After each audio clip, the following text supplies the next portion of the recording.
Tracy Sampson's story is old, but it gets worse because she has now admitted on stand that she had a three-way with R. Kelly and Rashonna Landfair, aka the girl from the tape.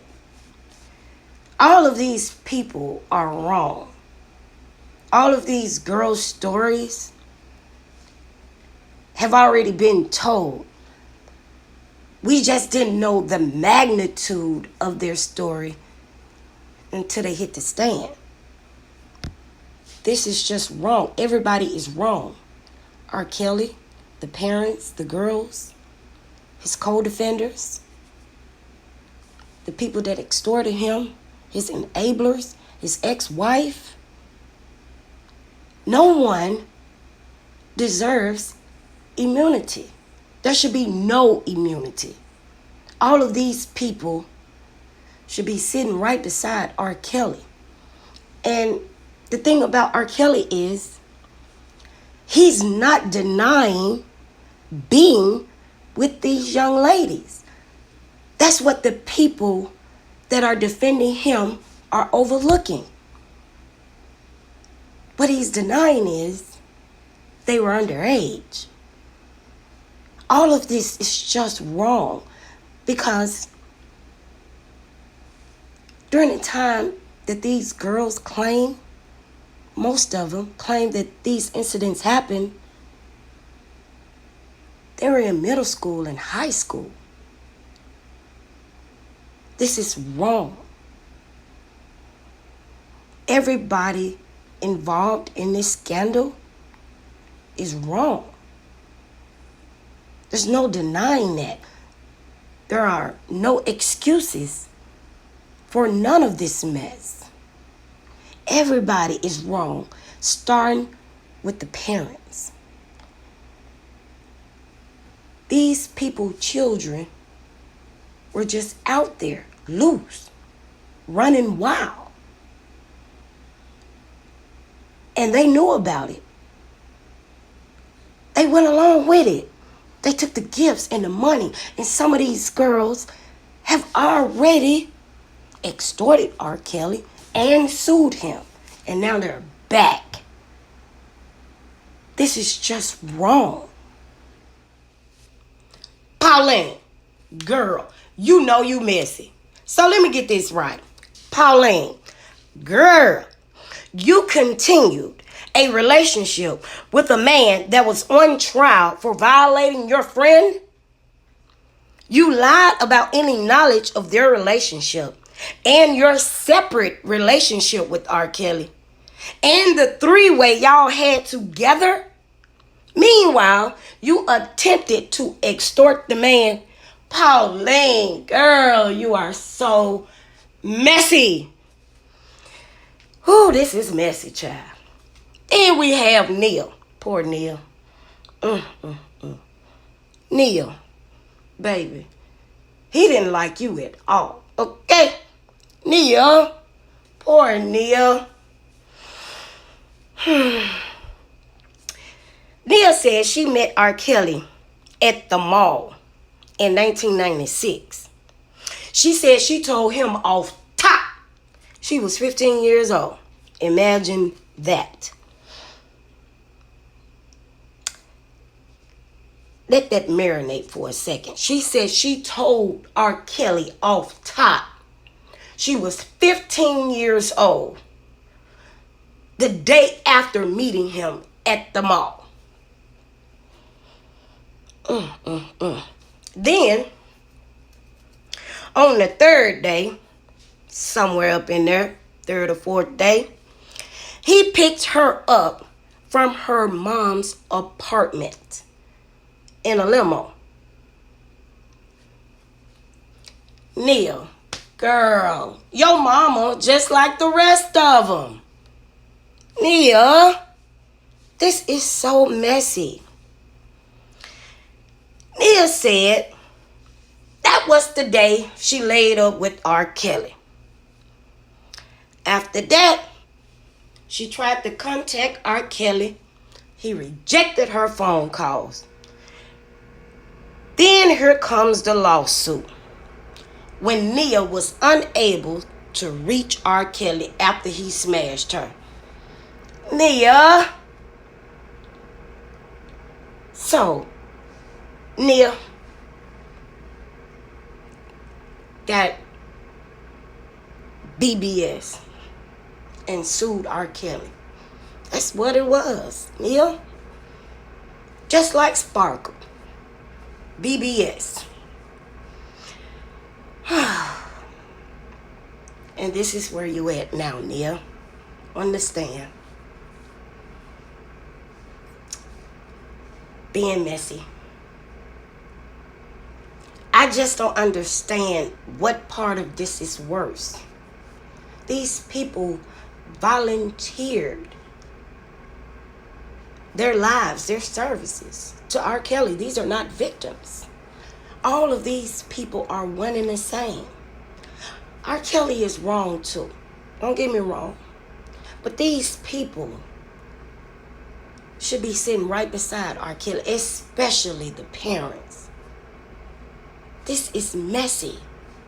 This is a bunch of chaos and confusion. And for what? A lot of women who now have BBS. That's what this is. Bitter bitch syndrome. This is a mess. And it's so sad. It's actually pathetic because none of them knew that they were victims until surviving R. Kelly told them so. They had already sued R. Kelly. And now they back. This is a mess. This is really, really sad. And R. Kelly put himself in this position. Yes, he did. R. Kelly is not innocent. This is just wrong on all levels. Lisa Van Allen, 42, took the stand for about 5 hours Thursday and testified that back in the late 1990s, she had sexual contact with Kelly and his underage goddaughter at the behest of the singer, who also filmed and directed their encounters. After she took one of the tapes and sent it to a friend in Kansas City, Kelly and his associates offered her $250,000 to get it back, she said. Near the end of her direct examination, Van Allen broke down in tears as she described how Kelly's associate, co-defendant Daryl McDavid, threatened her at a lawyer's office in Chicago after she had failed a polygraph test about the tape. He said that I failed the test and that they should have murked me from the beginning, that is, they should have killed her, she testified. In a bombastic cross-examination, McDavid's attorney Beau Brindley strongly disputed that characterization, pointing out that McDavid was Kelly's business manager and suggesting it was all a lie. You didn't have any reason to believe that he was some sort of murderous accountant, did you? Brindley asked. Afternoon briefing. Brindley asked why, if Van Allen's goal was to keep people from seeing the sex tape, she didn't just destroy it after she stole it. I could have if that thought had crossed my mind, she said. She also denied taking the tape because she wanted to use it to extort Kelly for money. Kelly, 55, is charged with 13 counts of production of child pornography, conspiracy to produce child pornography, and conspiracy to obstruct justice. Also on trial are McDavid and another associate, Milton June Brown, who, according to the indictment, schemed to buy back incriminating sex tapes that had been taken from Kelly's collection and hide years of alleged sexual abuse of underage girls. Jurors in a closely watched case have so far heard from 14 other witnesses, including Jane, who testified last week Kelly videotaped sexual encounters with her when she was just 14, then pressured and ultimately paid off her and her family to remain silent. Clips from 3 of those videos were shown to the jury last week. Good evening. Keith Morrell granted immunity by the feds for testifying about what the government contends is a conspiracy by R. Kelly and 2 co-defendants to buy back sex tapes that allegedly show the singer in bed with an underage girl. Even after you got caught lying about it, Darrell McDavid didn't threaten you, did he, or get angry with you? That's right. Keith Morrell, under cross-examination, together with friend Lisa Van Allen, offered hundreds of thousands of dollars, they testified, to return the tape Van Allen stole showing her and Kelly having sex with a 14-year-old girl, but polygraph tests ordered by R. Kelly associate Daryl McDavid detecting a lie. Morrell keeping the original and giving Kelly's associates a copy. So Darrell didn't threaten to hurt you or say anything, right? Well, he said if I don't bring the tape back to him, that guy right over there will come see me. That guy, Morrell says, was a hulking Kelly bodyguard. Earlier in the day, Van Allen grilled by multiple defense lawyers in cross-examination. Let me know when you have composed yourself, says R. Kelly defense attorney Jennifer Bonjean, as witness Lisa Van Allen breaks into heavy sobs for several minutes on the 10th day of R. Kelly's federal conspiracy and child pornography trial. After a contentious exchange, Bonjean telling the 42-year-old Van Allen, quote, "We can be here all day fighting." An emotional Van Allen replying, "I don't want to fight with you." Defense attorneys drilling down on seemingly contradictory statements Van Allen has made through the years, talking to investigators back before Kelly's 2008 Cook County trial, where she testified, and comments that she made to producers of the 2019 cable docudrama Surviving R. Kelly. Van Allen pushing back, telling Bonjean she was testifying in support of Jane, the 14-year-old who engaged in threesomes with Van Allen and Kelly at the behest of the singer. You're here testifying for her, this person you sexually abused? Bonjean fires back, a tearful Van Allen saying, "I'm not proud of that. I don't know what woman would be proud of that, but I am here to admit my wrongdoing and to hold him accountable for what he's done."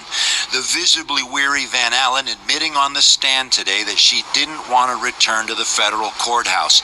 Defense attorneys pointing to Van Allen's 2019 statement to investigators, where she said she engaged in sexual threesomes because she felt sorry for Kelly, a potentially damaging revelation, contradicting testimony that Kelly coerced his partners into sexual activity. Assistant U.S. Attorney Jason Julian in redirect questioning, working to clear up discrepancies. The parties will be back here on Monday. Federal prosecutors could rest their case in chief against R. Kelly this week as the disgraced Randy B. Singer's trial moves into its second half. Before the prosecution rests, jurors are expected to hear from 4 more women who say Kelly sexually abused them when they were underage. The trial's first week focused on another Kelly accuser, Jane, who identified herself as the girl being sexually abused by Kelly in 3 separate videos from the 1990s. One of those videos became the subject of Kelly's 2008 Cook County trial, during which he was acquitted of child pornography charges, because prosecutors now allege Kelly and his associates went to great lengths to keep Jane quiet and recover other incriminating footage. Witnesses last week largely focused on those efforts. 3 people testified that Kelly's team paid them to bring him videos of his homemade child pornography while he was awaiting his Cook County trial. Defense attorneys, during lengthy cross-examinations, have challenged their stories as inconsistent and tried to paint them as unreliable extortionists. Kelly, 55, is charged with 13 counts of production of child pornography, conspiracy to produce child pornography, and conspiracy to obstruct justice. Also on trial are former Kelly associates Daryl McDavid and Milton June Brown, who, according to the indictment, schemed to buy back incriminating sex tapes that had been taken from Kelly's collection and hide years of alleged sexual abuse of underage girls. 2 more accusers took the witness stand at R. Kelly's child pornography and solicitation of minors trial Monday, bringing to 3 the total number of accusers to have testified to date at the federal trial in Chicago. The first accuser, who testified 2 weeks ago under the pseudonym Jane, is critical to another of the charges, that the R&B singer successfully rigged his 2008 state child pornography trial by threatening witnesses and concealing video evidence. Kelly, 55, was handed a 30-year prison sentence by a federal judge in New York in June for convictions on racketeering and sex trafficking charges. In all, the prosecution cited 5 accusers in pretrial filings, though it is unclear if both of the remaining accusers will testify before the government rests sometime this week. The trial was expected to last a month, wrapping up in mid-September. An accuser who used the pseudonym Pauline told jurors Monday she was a middle school classmate of Jane's and that Jane introduced her to Kelly in 1998 when they were 14 and Kelly was around 30. When she was at Kelly's Chicago home later that year, Pauline said she was startled to walk in on Kelly and a naked Jane in a basement area. She said Kelly told her that we all have secrets and that this is our secret. Pauline several times told jurors she had loved Kelly. But, as a 37-year-old mom, she said she now had a different perspective. If somebody did something to my kids, I'm killing them. Period, she said. Kelly sexually abused her over 100 times, starting when she was 14, and they first had intercourse when she was 15, she testified. Under cross-examination, lead Kelly lawyer Jennifer Bonjean accused Pauline of being imprecise about how many times she had sex with Kelly when she was underage. Whether it is once or twice, what's wrong is wrong, Pauline shot back. The second accuser to testify Monday, referred to only as Tracy, said she was introduced to Kelly when she was 16 by a boss at a record company she was interning for in 1998. Tracy told jurors she repeatedly rebuffed Kelly's advances. At a room in Kelly's Chicago studio, she recalled telling him after he began pulling her close to him, "You know I'm 16?" Minutes later, when he exposed himself. "I tried to pull back but he had a hold of my shirt," Tracy testified. On another occasion, she described Kelly coming into a hotel room where Tracy was staying and yelling at her for having clothes on under her bathrobe. "I told him I didn't want to have sex," she testified. But she said Kelly ordered her to get into the bed with him anyway and that at several points used force to sexually abuse her. She said she first had intercourse with Kelly when she was 16, then dozens of times when she was 17 and 18. Tracy began to cry on the stand Monday as she began to tell jurors about the day Kelly walked into a room where Tracy had been waiting. Kelly arrived with Jane. "I was really confused and just really angry," she recalled. "I just didn't really think there was anyone else but me and Rob." Kelly's 2008 trial revolved around a video that state prosecutors said showed Kelly abusing Jane. But after acquitting Kelly in 2008, jurors said they had no choice because the girl did not take the witness stand at that trial. Jane did testify at the current trial, saying she was the child in the video and Kelly was the adult man. These women have never testified before. This is the first time, and these are grown women, now in their 30s and 40s, detailing sexual encounters with R. Kelly, starting when they were teenagers. Now, we want to warn you, like we have throughout this trial, the details you're about to hear from testimony today could be disturbing. A woman going by Pauline first on the stand, 37 now. She testified to sex abuse starting when she was just 14, with the day she found R. Kelly and her best friend, going by Jane in this case, in a compromising position, Jane naked in the singer's home. Pauline said the singer told her he was checking Jane for bruises, then said, "We all have secrets," and instructed the girls to kiss and touch each other's breasts. From there, a sexual relationship between the three of them started. Again, Pauline said she was 14. Pauline admitted to lying to a grand jury in 2002 when she identified Jane in photos, but lied about the sexual relationship and never disclosed her own. Kelly's defense suggested again and again she was an adult at the time of their sexual relationship. Pauline maintained she was underage.